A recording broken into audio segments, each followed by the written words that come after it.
Bismillahirrahmanirrahim. Assalamualaikum warahmatullahi wabarakatuh. Syukur alhamdulillah kita bisa berjumpa lagi di channel ini. Salawat dan salam selalu dan tetap tercurahkan kepada junjungan kita Nabi besar Muhammad sallallahu alaihi wasallam. Allahumma salli ala sayyidina Muhammad wa ala ali sayyidina Muhammad. Harapan dan doa saya semoga saudaraku semuanya selalu diberikan kesehatan, dilapangkan rezekinya, diampuni dosa-dosanya, dan dipanjangkan umurnya. Amin ya rabbal alamin. Saudara muslim yang dirahmati Allah Subhanahu wa taala, ketika mengingat puasa, kemungkinan besar yang teringat adalah menahan haus dan lapar dari tibanya waktu subuh hingga terbenamnya matahari. Faktanya, puasa bukan hanya tentang tidak minum atau makan seharian. Ibadah yang termasuk wajib bagi umat Islam ini memiliki tantangan lain.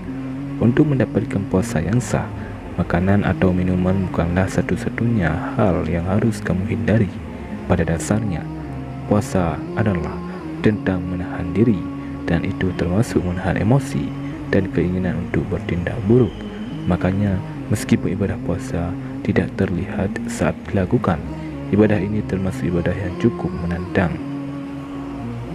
Berikut ini 15 hal yang dapat membatalkan puasa di bulan Ramadan. Yang pertama, makan dan minum dengan sengaja. Hal utama saat puasa adalah menahan hawa nafsu, termasuk nafsu makan dan haus. Hal yang membuat batal puasa adalah makan dan minum dengan sengaja. Jika kita makan dan minum dengan tidak sengaja karena lupa, maka tidak apa-apa. Namun, makan dan minuman yang tersisa di mulut harus segera dikeluarkan. Yang kedua, muntah dengan sengaja. Ketika perut kosong, ada kemungkinan muncul rasa mual dan ingin muntah. Hal ini semakin menjadi-jadi kalau Anda ada di perjalanan yang panjang atau ruangan yang dingin. Jika ingin muntah, maka sebaiknya dikeluarkan daripada menahannya dan membuat kondisi badan semakin tidak prima. Muntah bisa membatalkan puasa, namun itu hanya berlaku bagi muntah yang disengaja. Apabila muntah terjadi secara alami, Anda tidak perlu membayar puasa dan boleh melanjutkan puasa apabila sanggup. Ketentuan ini disampaikan dalam hadis riwayat Abu Daud, Ibnu Majah, dan At-Tirmizi. Barang siapa muntah dengan tidak sengaja, jika ia sedang berpuasa maka tidak wajib qada atasnya, dan barang siapa muntah dengan sengaja maka wajib qada. Yang ketiga, merokok. Meskipun tidak ada yang ditelan, merokok termasuk golongan kegiatan yang dapat membatalkan puasa. Mayoritas ulama menyampaikan bahwa menghirup asap tidak membatalkan puasa, namun merokok bukanlah sekadar menghirup. Ulama mazhab Syekh Sulaiman Al-Ujaili menyebutkan bahwa asap termasuk ain, hal yang membatalkan puasa yang harus dipilih. Artinya, ada juga jenis asap yang tidak dianggap membatalkan puasa. Contohnya adalah asap yang dihirup ketika masak atau di jalan. Di sisi lain, uap tembakau dianggap membatalkan puasa. Pendapat tersebut sering dirujuk oleh ulama karena kuat argumentasinya. Yang keempat, haid atau nifas. Saat kita puasa, tubuh kita harus dalam keadaan suci. Oleh karena itu, hal yang membuat batal puasa bagi perempuan adalah haid dan nifas atau darah setelah melahirkan. Karena pada dasarnya, darah yang keluar pada saat haid dan nifas adalah darah kotor yang dapat membuat batal puasa. Yang kelima, gila atau hilang akal. Salah satu syarat mutlak seorang muslim wajib melakukan kewajibannya adalah memiliki akal yang sehat. Apabila syarat itu tidak terpenuhi, maka hilang juga kewajibannya untuk menjalankan ibadah yang wajib hukumnya. Syarat ini tidak berlaku sekalipun secara fisik orang tersebut mampu menjalankan puasa. Ketentuan ini disampaikan juga dalam hadis riwayat Abu Daud dan Ahmad. Hukum puasa tidak berlaku atas 3 orang: anak kecil hingga dia balik dewasa, orang gila hingga dia waras, dan orang tidur hingga dia bangun. Yang keenam, bekam. Bekam merupakan metode pengobatan yang menggunakan darah yang mengandung toksin dari tubuh manusia.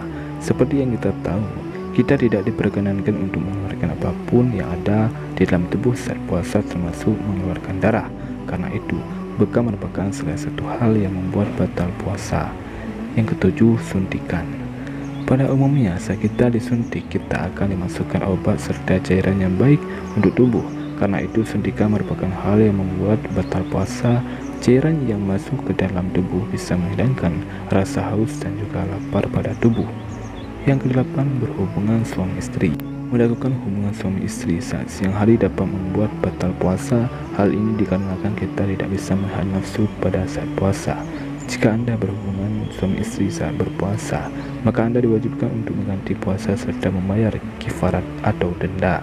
Yang kesembilan, mengeluarkan air mani.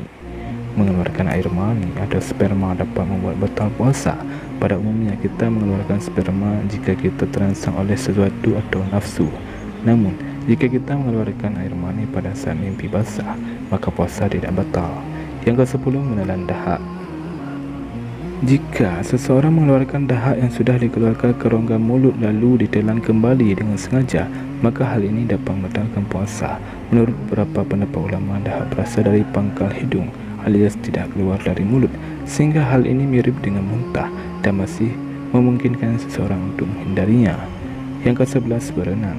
Pada dasarnya berenang diperbolehkan saat berpuasa, namun Anda harus menjaga agar tidak ada air yang masuk ke tubuh Anda.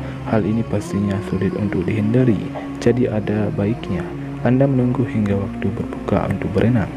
Yang ke-12, murtad. Murtad merupakan salah satu hal yang dapat membatalkan puasa. Sebagaimana yang diketahui, syarat yang membuat seseorang wajib menjalankan rukun Islam adalah beragama Islam. Ketika seseorang memutuskan untuk keluar dari Islam, luntur pula kewajibannya untuk berpuasa. Apabila seseorang murtad dalam keadaan berpuasa, maka jelas puasanya otomatis batal. Murtad sendiri ada jenis-jenisnya. Pertama, ada murtad itikadiyah akidah, yaitu keadaan ketika seseorang keluar dari Islam karena tidak lagi meyakini konsep keimanan dalam Islam. Lalu, ada murtad fi'liyah perbuatan, yakni ketika seseorang melakukan tindakan tidak menggambarkan dirinya sebagai muslim. Terakhir, ada murtad orang yang murtad qauliyah ucapan. Seseorang dikatakan murtad jenis ini ketika menghina Asmaul Husna, merendahkan Al-Quran, dan mengucap sesuatu yang merendahkan keyakinan Islam. Yang ke-13, mengobati kemaluan atau dubur. Dalam pengobatan, metode penggunaan obat bisa bermacam-macam.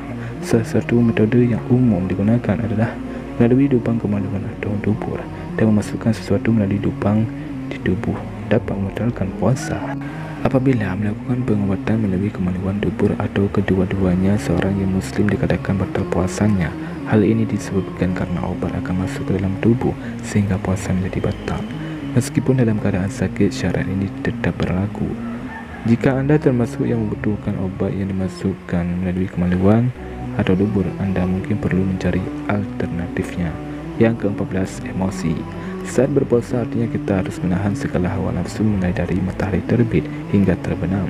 Apabila seseorang mengeluarkan emosi yang berlebihan saat puasa, hal tersebut tidak membuat puasa batal, hanya saja dapat mengurangi pahala puasa.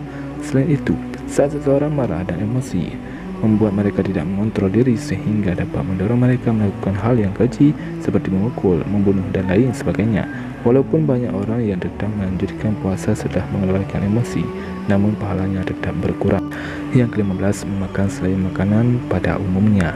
Apapun yang masuk ke dalam mulut, baik mengenyangkan atau tidak, bisa membatalkan puasa. Contohnya seperti tetelan batu kecil, serpihan terigu, atau obat-obatan. Intinya saat berpuasa Anda tidak boleh menelan apapun.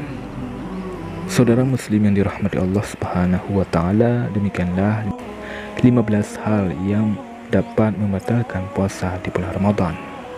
Semoga kita semua senantiasa untuk berhati-hati agar menghindari dan menjauhi 15 hal ini, agar puasa kita semua sah dan diterima oleh Allah Subhanahu wa taala.